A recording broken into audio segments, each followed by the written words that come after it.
টাকা পাবার ব্যবস্থা করে দাও। কাকু হ্যাঁ বলছিলাম ওটা এনেছেন? কি? ওই যে বাবাকে কি একটা অলৌকিক জিনিস দেখাবেন বলছিলেন? আরে ওই কথাই তো এতক্ষণ তোমাদের সাথে বলছিলাম। ঠিক আছে দেখাচ্ছি, তবে ওটা তুমি না দেখলেই ভালো করবে। কেন? ওটার মধ্যে এখন আর অলৌকিকত্ব নেই বুঝি? না থাকলেই ভালো হতো। ওকে তুই যখন বলছিস দেখাচ্ছি।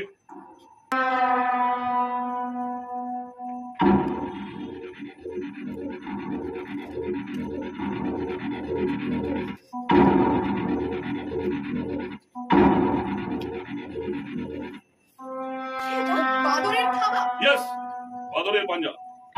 দান্তেওয়াড়ায় মাওবাদী দমনে যখন সেনা নামানো হয়েছিল তখন এক আদিবাসী সাধু ব্রিগেডিয়ার সাহেবকে এটা দিয়েছিলেন। আচ্ছা, ওই বাদরের থাবা দিয়ে কি হয়? এটা 3 জন ব্যক্তি ব্যবহার করতে পারে। আচ্ছা, প্রত্যেক জনের কাছ থেকে 3টে আশা বা স্বপ্ন পূরণ করতে পারে।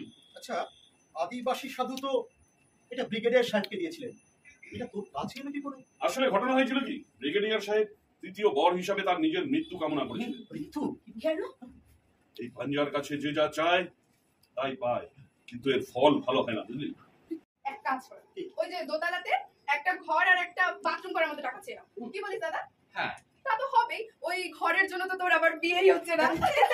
শোন শোন শোন, তাহলে ওই 5 লাখ টাকা চেয়ে নি। হ্যাঁ হ্যাঁ, যাও, যাও। তাহলে যাই। হ্যাঁ নির্দ্বিধায় যাও। দেখি কি হয়।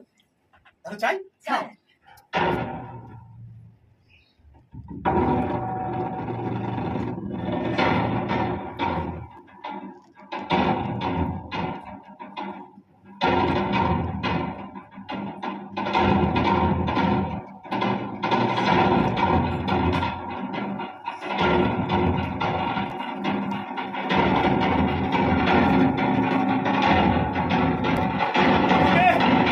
$5 লাখ টাকা পাবার ব্যবস্থা করে দাও।